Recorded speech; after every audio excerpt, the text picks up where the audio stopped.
Okay, well, good morning, everyone. We've had an election, and so our minds are on elections.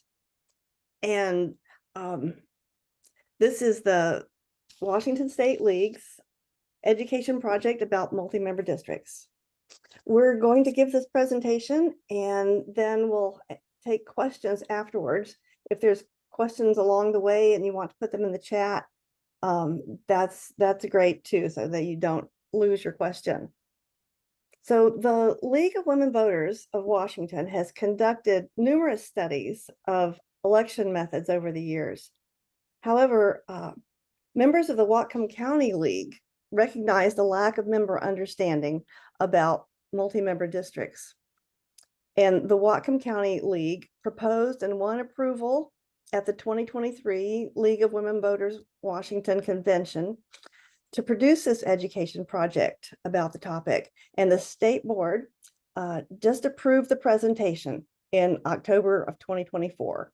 So this project is designed to increase league member understanding of multi-member districts. So I'm Kit Muehlman from Whatcom County League, and presenting with me are Chris Mason from the Mason County League and Kirsten Rooks from the King County League. Two more committee members are Cindy Madigan from the Whatcom County League and Cindy Black from the Snohomish League. So this committee has been involved in and studying election reform for many years. And for the past 1.5 years, the committee members have studied the operation of multi-member districts, past and present. They reviewed written materials, including news articles, books, and League of Women Voters documents, resulting in this presentation and also a web page on the State League website. So the project has been reviewed by League members Ann Murphy and Carol Reichard, and Western Washington University professors Todd Donovan and Kathy Weininger. It was edited by League member Deanne Finken. And next, we'd like to start with a poll. So you all will get a poll in a minute. The questions on the poll are, do you know what a multi-member district is? Do you know what proportional representation it means? And how important is it for a minority group of political, racial, or economic, etc., to elect a candidate of their choice?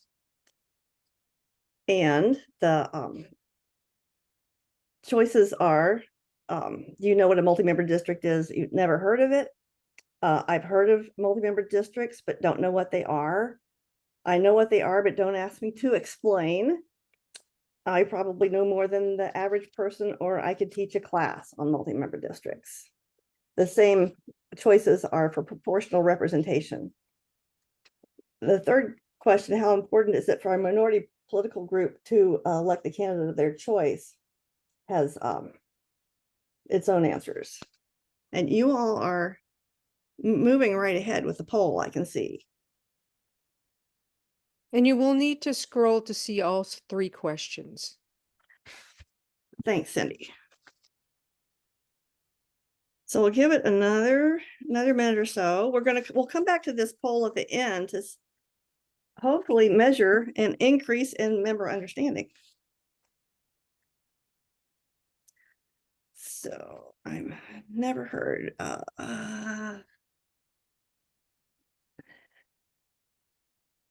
and I'm taking notes here. 11, 4, and scrolling down to the next question.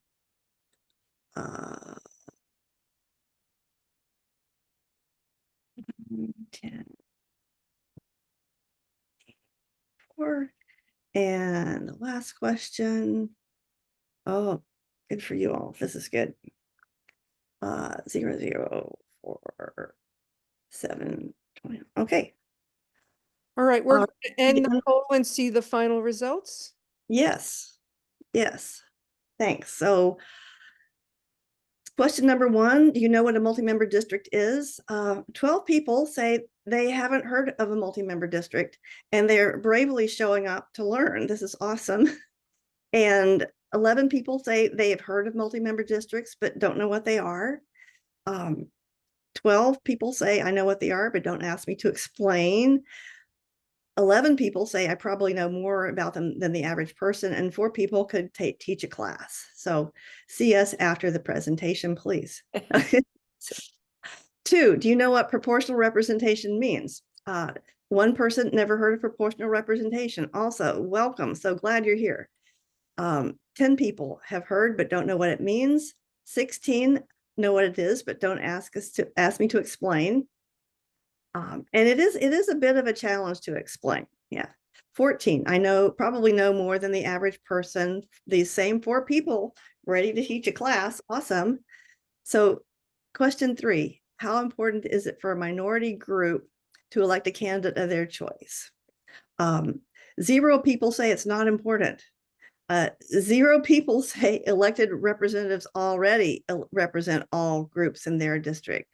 4 are neutral. 7 say minority groups should get at least some representation. And 29 say minority groups should get an appropriate proportion of representation. Right, thank you.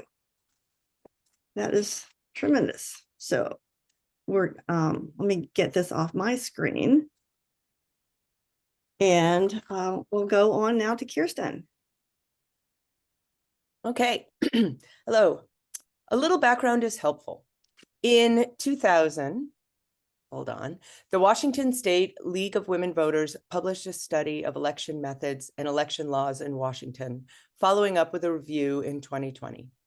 The original study, titled An Evaluation of Major Election Methods and Selected State Election Laws, is the basis of the State League's position on election methods. Both of these can be found on the League's website under Civic Education on the Studies and Report page. This presentation serves as an introduction to multi-member districts and does not cover the entire subject of election methods that can be used with multi-member districts. Those methods are described in detail in the 2020 report, A Review of Various Election Methods. It would just be too much to cover in one presentation. Okay,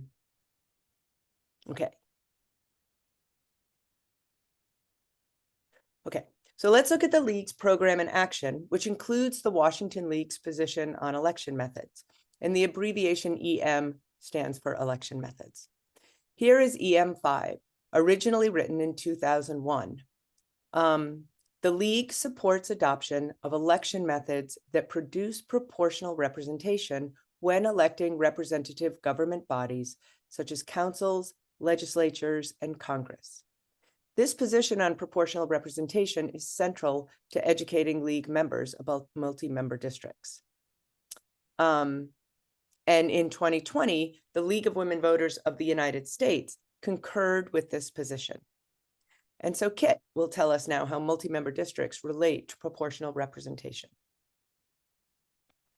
Okay, so what do we want to learn? Why learn about multi-member districts? Well, there are a few things we want to start with. First, we learn about multi-member districts because the League position calls for election methods that result in proportional representation. And second, all election methods that result in proportional representation require multi-member districts. And so why are we doing this now? Well, in current developments in fall of 2024, this week, Portland, Oregon started using an election method with multi-member districts to elect their city council. And we're already looking for articles about how this worked. On June 15th in 2023, the Washington Supreme Court approved alternative voting methods, all of which require multi-member districts. Next slide.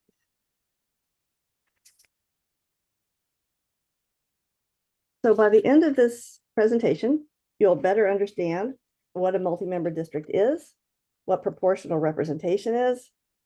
You'll know some of the history of multi-member districts in the United States, and you'll understand some current developments. But Chris, what are multi-member districts? Yes, Kit, that is the core question. Simply, A multi-member district is an electoral district that elects 2 or more representatives, usually 3, 5, or 7. Elected bodies that use multi-member districts include city and county councils, as well as fire, school, and legislative districts, among others. For example, a city that elects 5 city council members at large from a single citywide district is considered a multi-member district. This is because all of those members of the council originate from one district as opposed to 5 individual single-member districts. It is important to note that the voting method used in a multi-member district makes a big difference.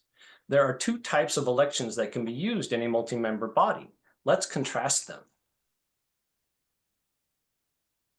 Single winner elections are where one representative is elected at a time. When elections are done this way, the largest block of voters is able to elect their candidate of choice. For example, with 10 single winner elections, the largest group of voters can capture all 10 seats and 100% of the representation, while denying representation to political minorities. In this image, the gray-suited voters are the largest group and can outvote all the smaller groups for each individual seat. This is called winner take all.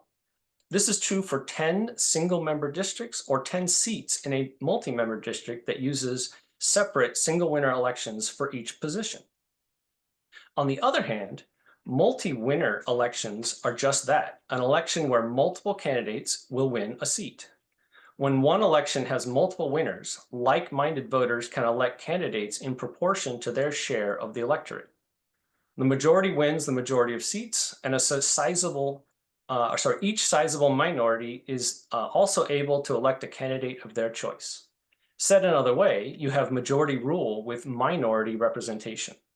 So in this version of the image, if the gray-suited party has 40% of the vote, then 40% of the representatives will be from the gray-suited party. If the orange-suited party gets 20% of the vote, then 20% of the representatives will be from the orange-suited party. And if the white shirt party wins 30% of the vote, then 30% of the representatives will be from the white shirt party.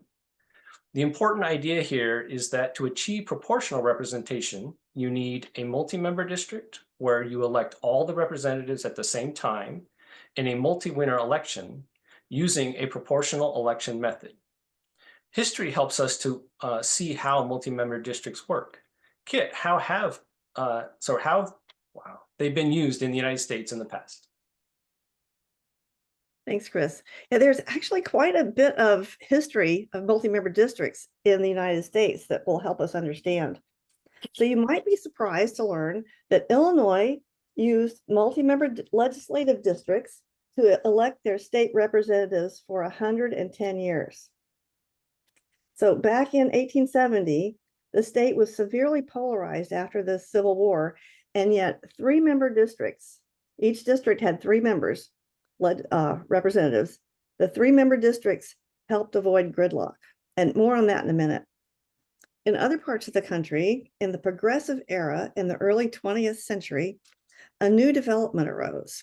24 cities in 6 states used multi-member districts for various periods of time to produce proportional results for their city councils. Proportional multi-member districts for city councils increased racial as well as ideological diversity. But by the 1950s, detractors managed to repeal the practice almost everywhere through local efforts. Next slide. So from 1870 to 1980, Illinois elected its state House of Representatives in 3-member districts to avoid the post-Civil War gridlock. Because Illinois used a proportional form of voting, each 3-winner district reflected the diversity of the voters, with Republicans winning some seats even in Democratic strongholds and vice versa. So drilling down, voters in the minority party in almost every district had a representative, while the majority party had 2 representatives. Both Republicans and Democrats say they experienced more civility and less polarization. So the 3-member districts survived many efforts to change to single-member districts, but in 1978, a controversy over legislative salaries led to a successful drive to reduce the size of the state house. So to punish state legislators for raising their own salaries, voters approved the cutback amendment in 1980. And 3-member districts were split in half and 1 member was elected per district. Next slide. So when Illinois used 3-member districts, both Republicans and Democrats reported more inter-party cooperation and bipartisan legislation. So the graph shows how inter-party cooperation dropped dramatically to near zero after 1983, after Illinois changed from multi-member districts to single-member districts. State legislator Giddy Dyer explained it like this: I think the lack of civility began when we did away with proportional representation and the multi-member districts, because now it's just like 2 armies in full regalia fighting each other. And on to Kirsten. Okay. In the early 20th century, 5 Ohio cities were among the first in the nation to adopt proportional multi-member district voting: Toledo, Ashtabula, Cleveland, Hamilton, and Cincinnati. All 5 cities began to elect members of traditionally underrepresented groups in far greater numbers: Blacks, Italians, Irish, Polish, and women. Unfortunately, gains by these previously underrepresented groups disturbed party bosses. The backlash against the visible presence of ethnic minority elected officials fueled persistent efforts to repeal proportional voting, and by 1957, all 5 cities had given up on proportional voting and returned to traditional party politics. Theodore Berry was elected to the Cincinnati City Council in 1949 with proportional voting. When proportional voting was repealed in 1957, he lost his seat. After 1957, without proportional voting, Cincinnati elected no African-American council members, even though the city at this time was 35% Black. In the 1980s and 90s, Berry sought to return proportional representation to Cincinnati because he firmly believed that it gave a fair share of power to Black voters. In Cleveland, Ohio, 8 women were elected to the city council between 1924 and 1931. Before then, no women had been elected to the Cleveland City Council, even though women gained the right to vote in city elections in 1916. Cleveland used proportional representation for 7 years, and 8 women were elected over the course of just 5 elections. However, Cleveland repealed proportional representation in 1931, and after the repeal, no women were elected to the city council for 18 years, until 1949, when Mary McCaffrey ran for the seat her late husband had held. Chris, tell us about proportional representation in New York City. Yes, New York City was one of the 24 US cities that used proportional representation during the Progressive era in the early 20th century. New York City elected its first Black city council member, Adam Clayton Powell, in 1941. Powell went on to serve in the US House of Representatives, and in his place, Benjamin J. Davis was elected to the city council 3 times, starting in 1943. The Democratic and Republican parties were unhappy with the loss of traditional control over the city council elections, and they made numerous attempts to repeal this voting method. They succeeded in 1947 by inflaming fear of communism. Davis was associated with the Communist Party. The first election after the repeal returned the city council back to an all-white male council. So of the 24 cities that used multi-member districts with a proportional voting method in the early 20th century, yes, we're on Cambridge, yes. Cambridge, Massachusetts is unique for not repealing it. Cambridge still elects all 9 city council members in a citywide election every 2 years, with the seats filled from a single pool of candidates. They have been doing this since 1942. The Cambridge model of elections produces a city council that varies in gender, race, age, and political views. Currently, other cities that use multi-member districts with proportional representation are Minneapolis, Minnesota, Albany, California, and Portland, Oregon. Kirsten, what is happening now in Portland, Oregon? Well, Chris, the League is following the changes in Portland, Oregon city government with interest.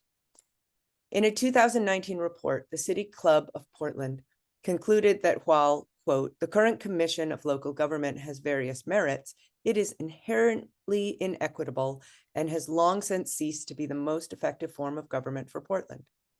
The Portland Charter Review Commission recommended a change in the city government, and the Portland League of Women Voters advocated in favor of that change. In 2022, the voters of Portland, Oregon approved a ballot measure to use multi-member districts and a proportional voting method for their city council. Okay. Previously, Portland elected city representatives in separate citywide elections. Because each seat was elected separately, the largest block of voters, the dark green ones in this graphic, could elect all three representatives.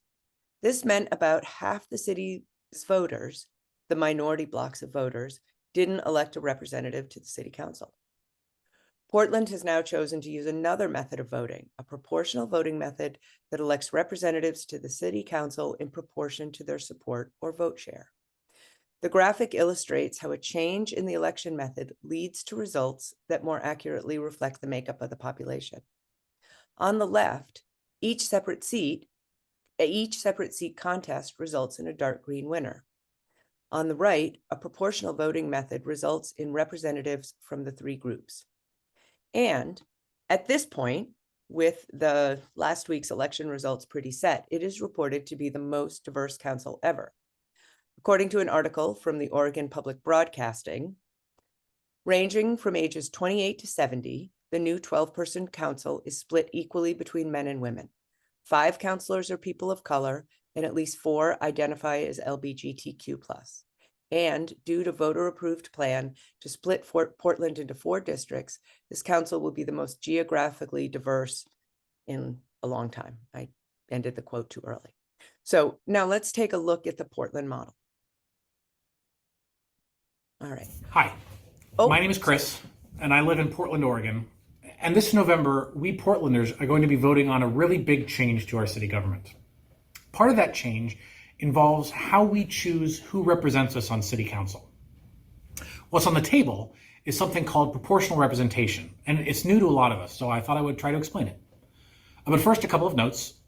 Number one, this video is going to be about 5 minutes long, so you can watch it on a break while you're having a snack. Number two, I'm going to use the words diversity and minority in this video. And I want to make it clear that when I do, I'm not necessarily referring to racial or ethnic diversity or minorities. It could refer to that, but it could also refer to diversity of income and wealth, or ideological diversity, political minorities, or diversity of age, education, transportation, size of household, all sorts of things that make us different from our neighbors. And number three, this video is not being made by any campaign either for or against this proposal. I'm making it myself because for some reason, the idea of proportional representation is just not being explained very well. The term proportional representation is barely being used in this conversation, and it's very frustrating. So I just wanted to help clear it up a bit. If you find this video helpful, please share it with your friends and family, especially if they live in Portland, because I think it's really important that everybody understand exactly what we're voting on. Okay, let's get started.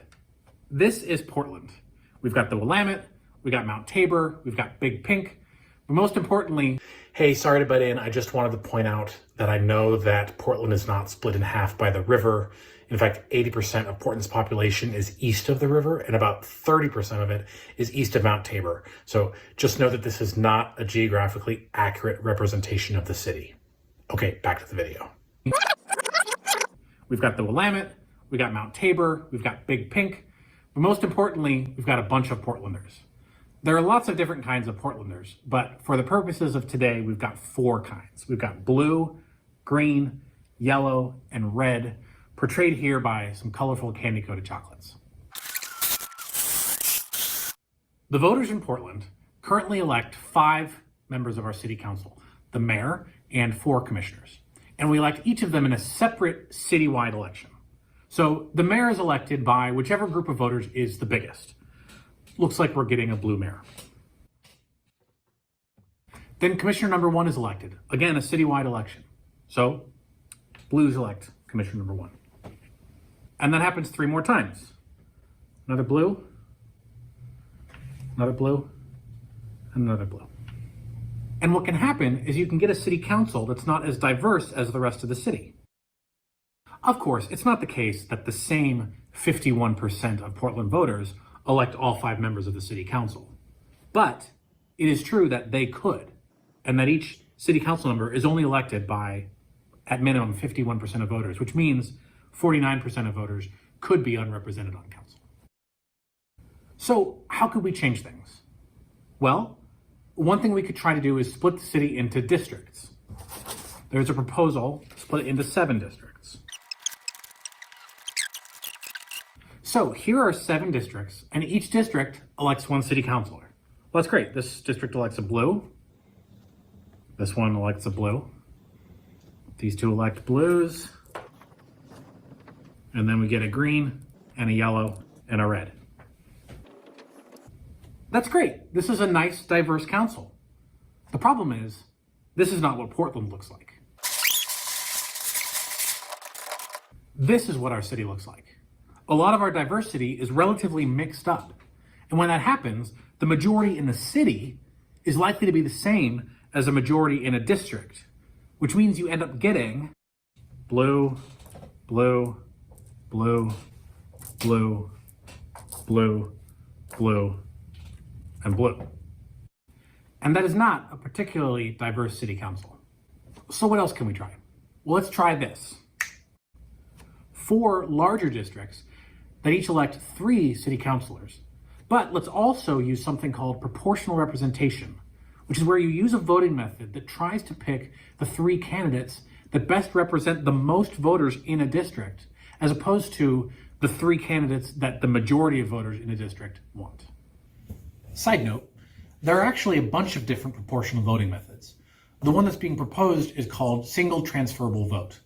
But that's not what this video is about. It's not about how that method works or how votes are tallied.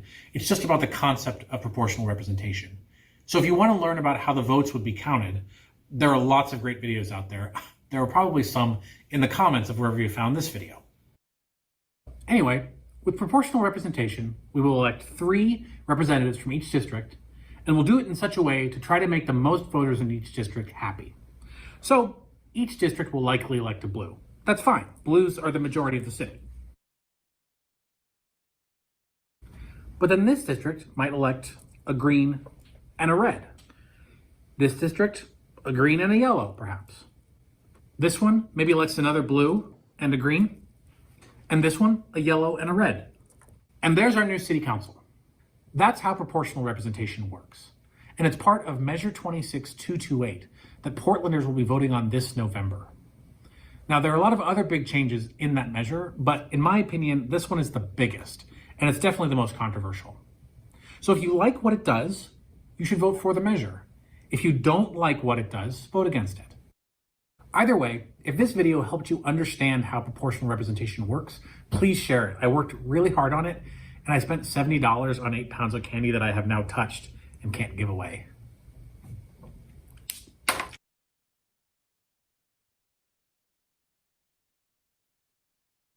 Hi, my name is Chris. So that video does a good job of demonstrating the concepts we've been talking about. For simplicity, he uses pie-shaped districts, but what do the voting districts in Portland actually look like? This graphic is from a Portland City Elections voter education comic strip and shows them. This is a great example of voter education efforts. The first election was just this week, and you already heard about the preliminary results. So closer to home, next slide. Some say Washington is one of 4 states that already use multi-member districts for electing members of its state legislature. The state has 49 legislative districts with 2 representatives and 1 senator each. Because each legislative district has 2 representatives elected to represent the same geographic area, they are multi-member districts. These representatives are elected by position in separate single winner elections. This produces winner-take-all results. This illustrates how using multi-member districts alone does not guarantee proportional results. The state currently only has 2 districts with lawmakers from both major parties. These are the 10th and 26th districts. They are shown on the image in purple. The other 47 districts elect all 3 lawmakers from the same party, and there are no third-party representation in any district. If you vote with the majority in your district, you will have 3 lawmakers in Olympia who share your political views. If you are not in the majority, you have none. Therefore, those in the majority may feel that the system is working just fine, but those in the minority may feel unrepresented.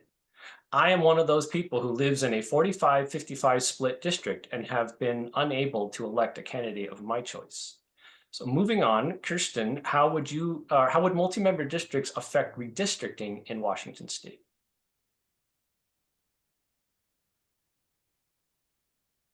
Good question. Redistricting and a redistricting commission are still needed to draw boundaries as the population changes. Redistricting affects those boundaries, and sometimes those boundaries affect representation. A redistricting commission has to take into account the voting method and the election rules that will be used in each district. There was a lawsuit recently about district representation. Chris, tell us more about that. Yes, in 2021, in the court case Portugal v. Franklin County, a group of Latino voters in Franklin County argued that the county's system of electing local commissioners violated the Washington Voting Rights Act by denying voters of color an equal opportunity to elect their preferred candidates. Because white voters in Franklin County form an electoral majority and they consistently oppose Latino-favored candidates, Latino voters have been unable to elect a single candidate of their choice to the county commission over the past 20 years. This is despite the fact that Latinos constitute more than 50% of the county's population and 34% of the vote-eligible population. In 2023, the Washington State Supreme Court agreed that this winner-take-all type of county-wide election denied voting rights to Latinos in Franklin County by diluting their votes. So in the decision, the Washington State Supreme Court ruled that the Washington Voting Rights Act is valid and constitutional, and stated that at-large elections using winner-take-all methods can cause vote dilution, which is prohibited by the Washington Voting Rights Act. They also added something interesting. The court said that jurisdictions can adopt proportional voting methods to comply with the Washington Voting Rights Act. They named 3 voting methods: single transferable vote, also known as proportional ranked choice voting, cumulative voting, and limited voting. All of these methods require multi-member districts, and the ruling applies to local jurisdictions like the ones we mentioned at the beginning: cities, counties, ports, school districts, and fire districts. You can find more information about these voting methods in the League's 2020 review of various election methods. So Kit, it's time to wrap up. What are the advantages and disadvantages of multi-member districts? Well, some of the advantages of multi-member districts are that proportional representation can be achieved. Another is more voters feel represented when a proportional voting method is used. And as we saw in Illinois, inter-party cooperation and bipartisan legislation increases. Another advantage is that third parties and independents can run viable campaigns. And what are some disadvantages? Because this is a League presentation, we're covering advantages and disadvantages, of course. And one of the disadvantages is that third parties can grow. So this is on the list of advantages and disadvantages, because those who think that the two-party system serves us well don't want to change. And another disadvantage is that larger districts may affect campaigning and the way lawmakers govern. On the one hand, your representative might live further away, and on the other hand, you might feel closer in values to someone outside your neighborhood. And last, if non-proportional voting is used, political minorities get nothing with a multi-member district. if multi-member districts are used in conjunction with non-proportional voting, such as our current single winner method, the group of voters with the largest number can get 100% of the representation, and political minorities can get no representation. So this is another reminder that multi-member districts themselves are not a solution to fair representation. The voting method really matters. And to wrap it up, the Washington League supports adoption of election methods that produce proportional representation when electing representative government bodies, such as councils, legislatures, and Congress. Multi-member districts are required for proportional representation. So single-member districts cannot produce proportional representation. Proportional voting methods are key in producing proportional results. And this is not new. Multi-member districts have a history in the United States. And currently we are watching developments in Portland, Oregon to see how those elections are working, and also whether any Washington jurisdictions make use of the alternative voting methods named by the Washington State Supreme Court. And now we'd like to run the poll again and see if there are any changes. So this will be the same poll with the same choices.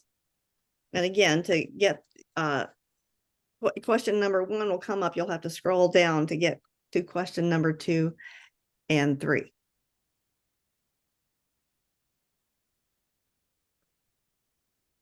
So are you all? Oh yeah, here comes some answers. Great.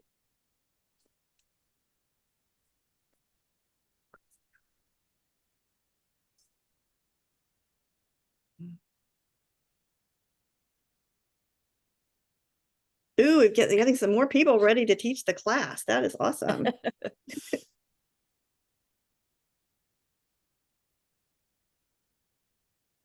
So these are for answers after the presentation. Yeah.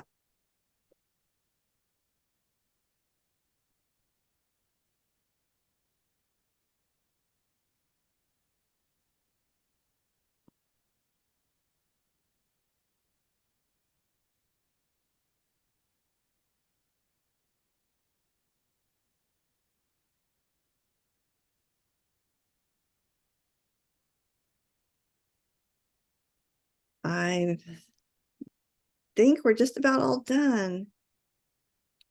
I haven't seen any more answers come in. So Cindy Black, shall we? Oh, 2 more people are ready to teach the class. Woo. Cindy Black, shall we proceed? Yeah, we're sharing it right now. Oh, okay. Oh, okay, great. Okay, question number 1. Do you know what a multi-member district is? The answer has increased from 1 to 2. So that's not a good, not an improvement. And have the second answer, I've heard of multi-member districts, but I don't know what they are. So that is from 9 down to 3. So that is an improvement. Question, answer 3, don't ask me to explain. So I think some of the people from answer 2 have moved to answer 3. I probably know more about them than the average person. Now we've moved from 11 to 25. That's awesome. And we got from 4 to 8 people ready to teach a class on multi-member districts. Thank you very much. And question 2, do you know what proportional representation means? We have increased from 1 again to 2. And I have heard, but do not know what it means. We've from 10 down to 4. So that's great. I know what it is. Don't ask me to explain. From 16 to 14, probably no more than the average person. From 14 to 26, and could teach a class is now at 7. Great. How important is it for a minority group to elect a candidate of their choice? Still 0 on not important, and it's already happening. Neutral remains at 4. Minority group should get some representation, from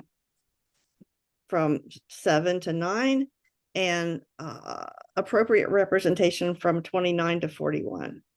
So it looks like we've got more people answering the poll in the second poll. Okay, thank you so much for that. Do you want to say? I want to point out that percentage wise, because I do think the number that answered differed because more people came in later on. Looking at the percentages for the first question, now nearly 50% are at a 4. And then also nearly 50% are at a 4 for the next question. And then the last answer, that they could teach the class about it, increased from about 8% to 15%. So that doubled. And for the, do you know what proportional representation means? It increased from about 9% to 13% for the highest level. So, you know, percent wise, it also increased quite well. That's great. Thank you, Kirsten. Thanks for that, Kirsten. I was not ciphering quite quickly. Yeah. All right. Next slide. Do you want more information? So here's the clip from the webpage on the State League website. The website has an FAQ, of bibliography and articles and book reading suggestions. And I think the FAQ we're going to start populating after we get questions tonight or today. Right.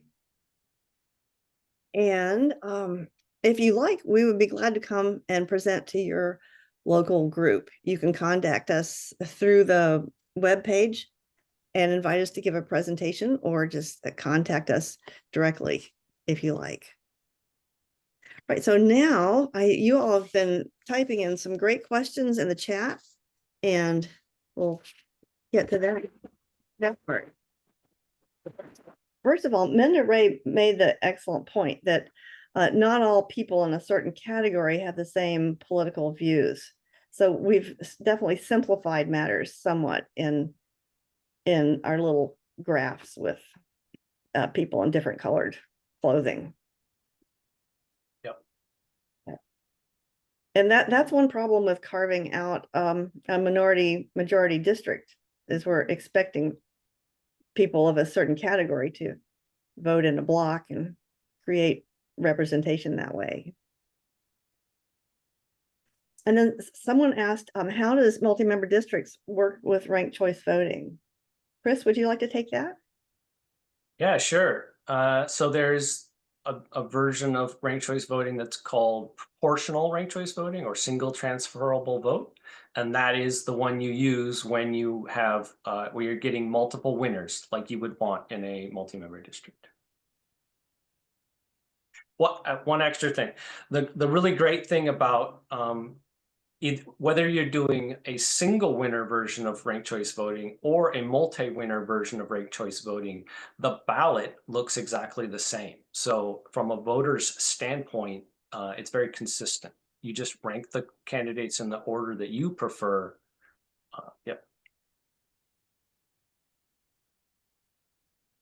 And in the multi-member district, if you elected like 3 members in separate contests, even if you use a ranked choice method of voting, if those are in separate contests, it doesn't produce proportional results. You need to use ranked choice voting with a pool in one contest instead of 3.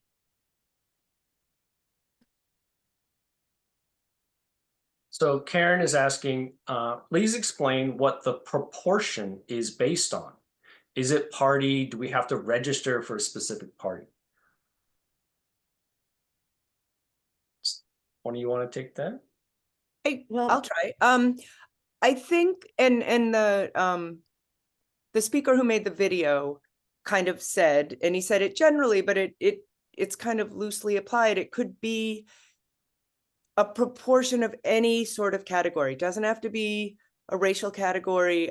There was another video we watched earlier that talked about, people with school-age children might be interested in someone who's really advocating for a strong school system or for like more city parks. So that could be considered a political group, even though they're not, registered for any party, or that's not like a racial or a, the proportion can kind of be broken up in any sort of way.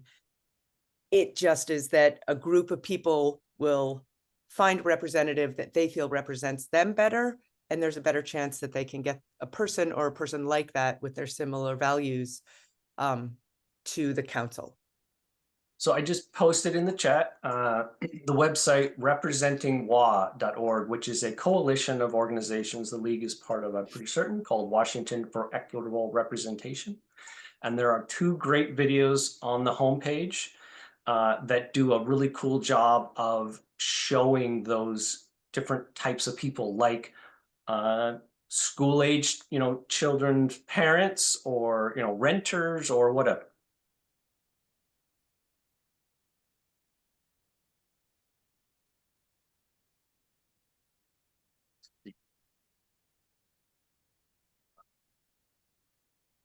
Cindy Black, do you have any questions to bring up for us? Yeah, I'm scanning right now. You got some of the early ones. People are asking about the video being posted. Several people have asked about that. It's being recorded, and we plan to get it up on our multi-member district page with the League as soon as possible. We'll also send the recording to everyone that registered for this presentation today as well.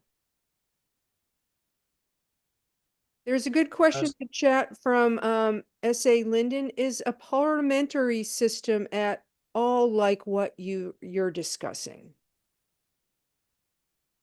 I'll take that one. Yes, it's similar, right? A lot of parliamentary-based governments have proportional representation because of the election system that they're using. Some of them do use, the proportional ranked choice voting. Other use lists, and so that or mixed member proportional. There's a bunch of different ways to do it. So it is similar, but we don't do parliamentary in the United States. So the things we're talking about are the systems we could use here. Can I grab a question? There's some discussion of IRV, also called instant runoff voting.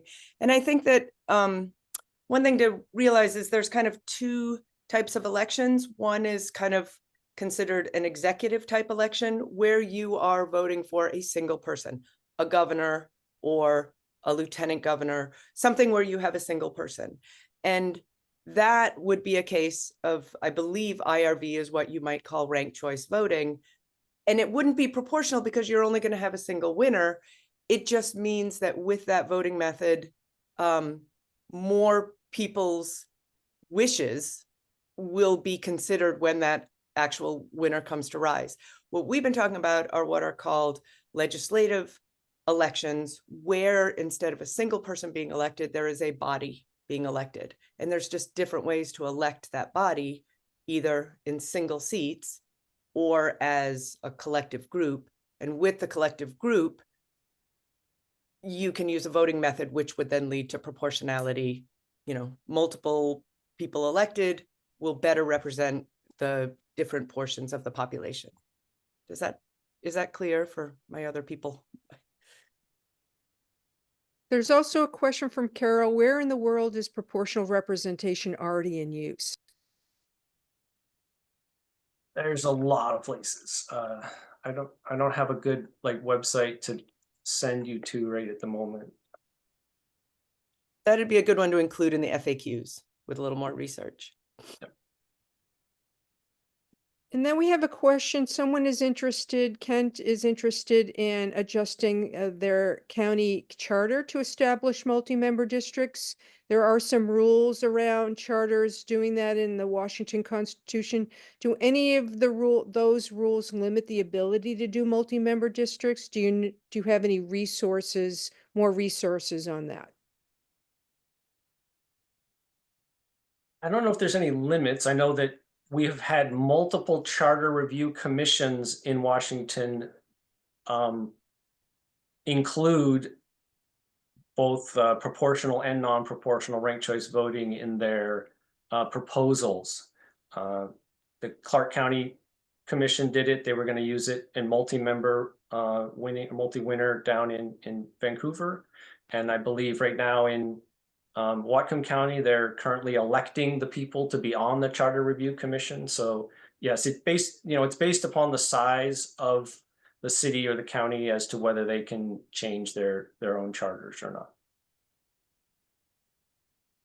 And then Hannah asks, I'm curious on the similarities and differences between this method and RCV.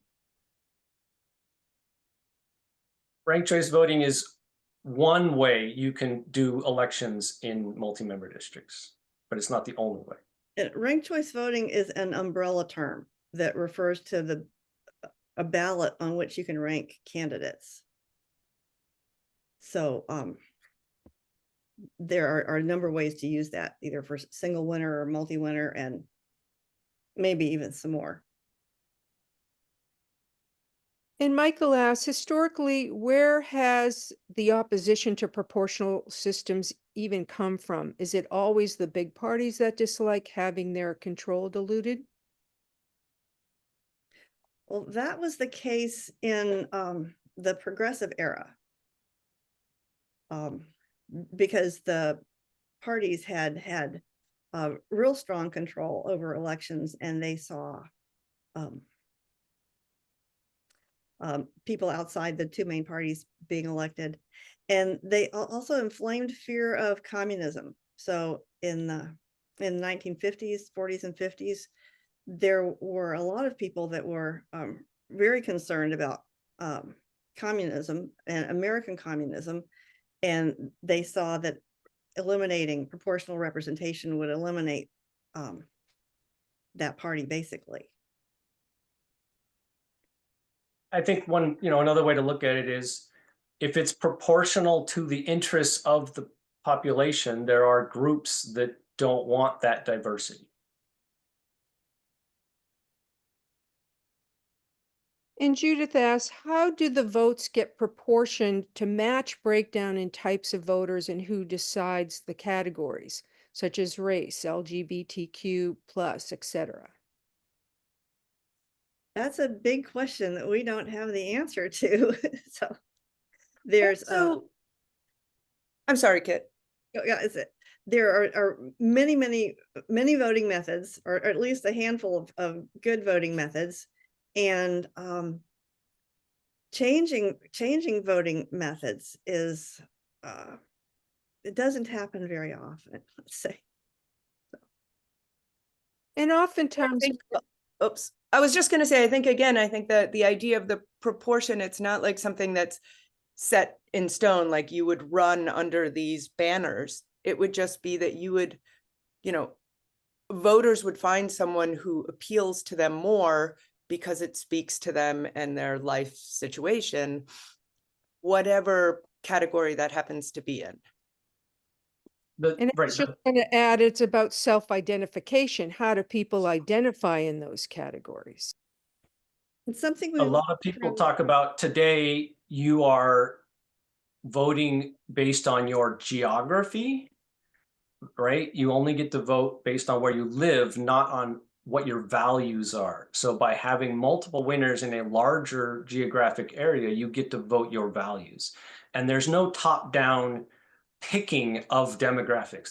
That's what's so great about these multiple winner election methods. All of them allow you to just vote for the candidates who you identify with. And something we learned from the Cambridge, Massachusetts candidate who had an interview, he said that when the voters in Cambridge are looking at this really large pool of candidates, they use voting guides. Say the conservationists may put out a voting guide. The housing advocates may put out a voting guide.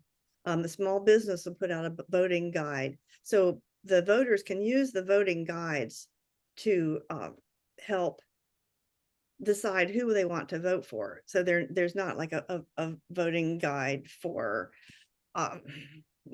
people of one color or another, unless there is, but there are a number of voting guides with different focuses. They also, you can call that a slate, right? So you can have a group of candidates who are all working for the same or similar efforts. And so they say, we're running together, you should elect all of us to the council. And can I respond? Gene Hobbs just put out a message saying, so MMDs require invested voters. I think one of the other advantages of this kind of voting method is that it might help get voters more invested. You know, I think that so much we hear, I don't like either of the main candidates. I don't feel like voting for them. I would rather vote for somebody who represents my, my values or my position. And now, granted, there is a big difference between the voting, electing the single person, the executive type election, and the council member, the multi-member district. But it is kind of a hope that people would see that they as voters have a greater chance of getting the person that they like into office with this method.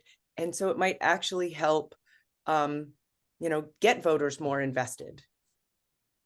So I have a story I'd like to share. In Washington, a lot of our smaller cities, the city councils are already being elected at large. And they don't elect all of the candidates at the same time, but they elect multiple candidates at the same time. So the city near me, 4 seats were up for election in the same election cycle. And we have a top 2 primary. So you have multiple candidates vying for these seats. So in the primary, we had 1 candidate for position 1. We had 3 candidates for position 2. We had 2 candidates for position 3. And I don't remember on the 4th one. But so then after the primary, the seat number 2, 1 person was eliminated, right? And so you move on to the general election. You now have an uncontested person running for position 1, and then 2 people for position 2 and 2 people for position 3. And that other person who happened to decide to run for position 2, it's purely based upon which position they decided to run for, got eliminated in the primary, but you had somebody who ran for position 1 uncontested all the way through. So if you had changed that to a multi-winner system, the same size district, everything else is the same. You just say, okay, all the candidates run together. And when you as a voter, you get to pick from all of those candidates, the ones you like, then I think of it as being more fair, because then you're not having this juggling. We have candidates that run for a position and then drop out or change positions because they don't want to run against that person. And so by putting them all together, it allows you to have a better result, I think. A question from Hannah, wouldn't the concentration of voters' locations still determine the winners?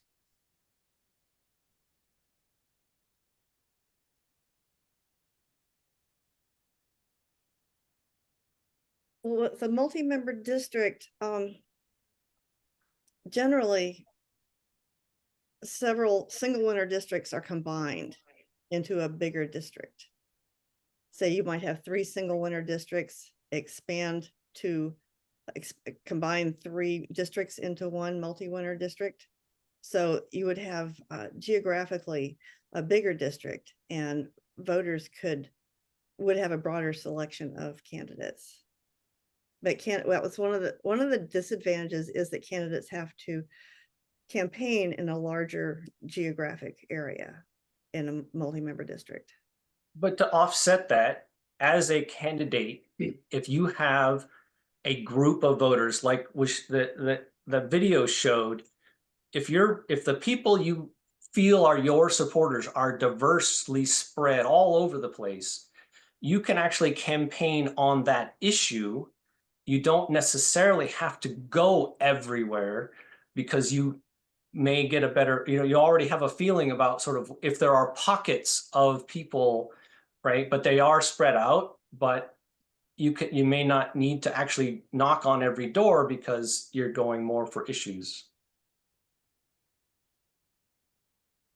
And a question from Melvin, is the league concerned by the use of only the number of first choice votes and none of the second, third, etc. votes to determine the candidate, with the least support now used to eliminate a candidate and transfer their votes? I don't think the league has a position on that. Yeah, I mean, like we said at the beginning, we're not really trying not to talk too much about the specific election methods, but more about the basic concepts of multi-winner and multi-member and the proportional representation. I'd like to share in the link the City of Portland election results has a really interesting way of representing the results of this most recent city council election. And you basically, so for example, right now I'm looking at District 1, and it looks like there are about 12 people who are running, and then it goes through each round. So in the first round, you have all 12, and it says who has how many votes. And then the person on the bottom, they eliminated that person, and then their ballots then went to whoever was who was the second choice, and then they were reallocated. And it's kind of an interesting way to see the progression of this, specifically in terms of this ranked choice voting used for multi-member districts. And so I'm just going to throw that into the chat if anyone wants to see that in particular. It helps explain a little bit. I thought it clarified something, which sort of addresses the question, but maybe not entirely. I'd like to answer, S.A. Linden had a question about wedge groups. And there's people definitely bring up, a question about whether, if there's a small group of people that have a very strong opinion, does that mean that there has to be compromise or whatever? One thing that has been shown in people's research is that if you give more of these groups at least a seat at the table, as opposed to no representation at all, it reduces the contention and the unhappiness, basically, of always being like having no representation. And additionally, when a party has this sort of if I lose this election, I lose everything, and therefore I'm going to fight as hard as possible to basically say that it wasn't a valid election. If you have proportional representation, it's much more likely that some of your members will be elected. You may not have the majority, but you will at least have a seat at the table, and therefore accepting election results is there's more likelihood that they will accept results. Question from Jackie, would this system reduce the cost of elections?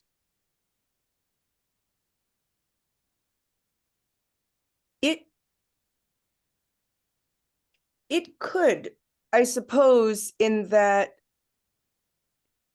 maybe, I think, and this is all just has to do with like adages or people's, people's experience, that there's less of this hardcore fighting and putting up all the attack ads.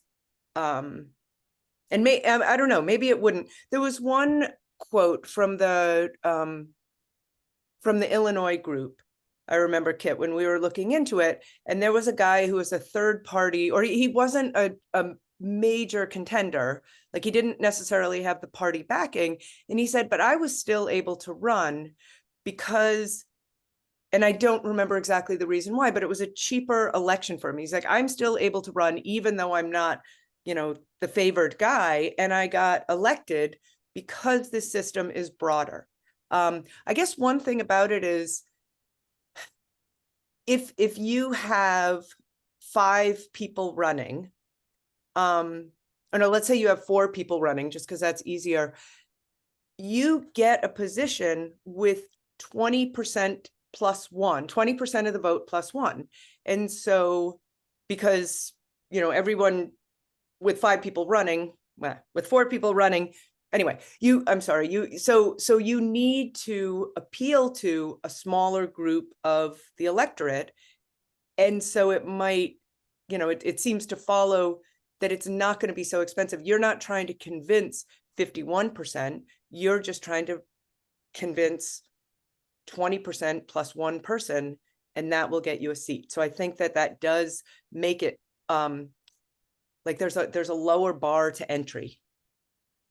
And So I think that's a good discussion about the candidates' cost, but on the side of like the municipality's expense on the elections, Gary put in the comments basically, you know, if you can not do a primary and you can do it all in a general election, you've just cut all your expenses in half. So definitely there are opportunities for savings through things like that. And Jean asks, are you planning to do some education on the 3 voting options that the Washington Supreme Court offered through that decision? I want to say I would love for someone to do that. It might be me, but if anybody wants to spearhead a comparison of proportional voting methods, I would be very interested. Yeah, yeah, definitely. I think that would be a good presentation. Bonnie asks, if you went to multi-member district proportional voting, would all those elected serve for the same term and end at the same time? That's what they do in Cambridge, Massachusetts. And But some it's, people are yeah. concerned about having members of governing body have some holdover from, and that's why people talk about staggering elections, so you don't have a complete turnover with every election. However, as we've seen, incumbents have distinct advantage when it comes to elections. And the more representatives you elect in one election, the more proportional it can be. So I think 5 or 7 is sort of a sweet spot. And if all those 5 were not reelected, there might be an important reason for that. But that's not the only way. So basically, whether it's staggered groups like Portland, Oregon is going, they have these 4 districts. They've all been elected this first time, but then going forward, not every district will be elected each election cycle. I believe they're now going to be offset some. So there will always be 3 people, I believe, getting elected in each district on each election, but not all the districts will be elected at the same time. So that would make that the council would never change completely. But like Kit has said, that research has shown in Cambridge where they elect 9 people, there hasn't been a complete change, and the incumbents definitely stay there for, you know, have the ability to stay. And how would moving to multi-member districts impact the current election in Washington state of 1 senator per district? Would we need to merge some legislative districts in Washington or redefine the Constitution definition of the Senate? I mean, that's definitely a question of how could you actually have all 3 elected at the same time. And so, yes, that's going to take some definite thinking. There's no proposals or anything out there right now. Should ranked choice voting be hooked with multi-member voting to make sure elected members have 50+%?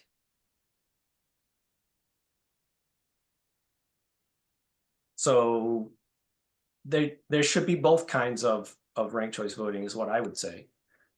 The single winner one is very important, and the multi-winner one is also very important. And the percentage, that 50%, that's associated with the single winner, because once somebody gets 50% plus one vote, there's not enough votes left for another person to get elected. And so that's where that number comes from. Yes, I just want to speak to the previous question about the state senators. I don't know how that would work. State senators have a different term length than the representatives. And I guess, one possibility, I don't know whether like that would require quite a lot of change if the senators were kind of brought together with the representatives, but it would be possible to combine districts and elect multi-member legislator. We do elect two two representatives per district, but it's position 1 and position 2. So they're single winner elections. And that's exactly the kind of election where the largest group of voters can elect both of those representatives, which is why we had that map that Chris showed that's either all red or all blue, except for 2 districts that are purple. And Kit, did you say that those 2 districts still have one representative from each party? Yes. So if those representatives were elected in a multi-member district of 2, there's a really good chance, because usually the party split in each district is a lot closer to 50-50 than it looks like when you look at a winner take all. There's a good chance that each district, or many of the districts, would have one representative of one party and one of the other party, and more people would feel represented.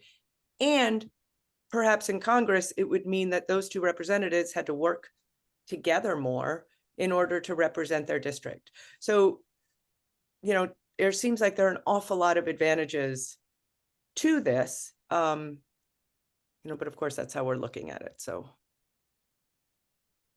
Those are the majority of questions in the chat. I think we covered everything. There's a lot of great comments in there. We will be sending a link out to the recording as well as a link to the chat file, but you can download the chat file as well.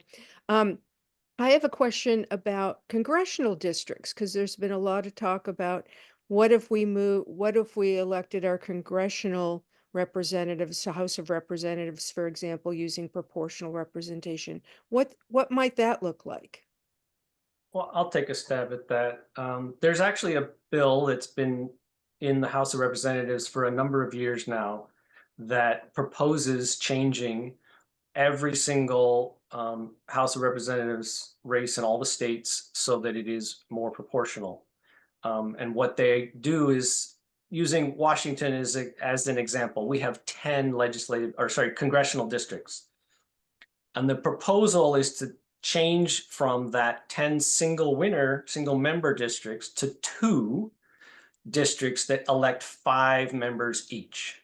So you would have, it's the way that there's maps for every one of the states that shows the proposal, whether it's one for the states like Montana that just don't have enough to have more than 1 district. And then there's the ones that have maybe even 3 or more districts, because you're trying to get between 3 and 5 representatives usually in each district.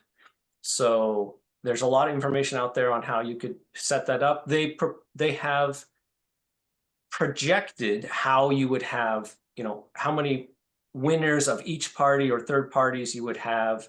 And for Washington, it's basically, there's some red on the west side, some green or blue on the west side. And then there's like a swing seat on both the east and the west side of the state is kind of how they look at it. the other thing that would do, if you imagine many states that have these contorted, gerrymandered districts, if instead of all these individual little districts with single winner congressional representatives, you split the state in half, or if it's a really big state in, larger chunks, you kind of undermine gerrymandering at the same time, which would be really nice. And I want to be clear that in this presentation, we're not advocating for one voting method over another. We were covering what's happened historically and what specifically is happening in Oregon, but it's not our intent to promote one specific voting method.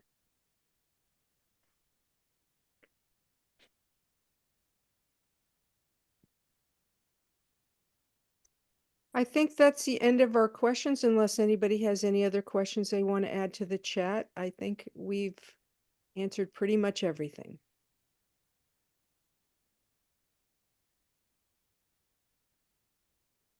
Great. Well, thank you everybody for coming. I really appreciate knowing that so many people are interested in the way elections work. And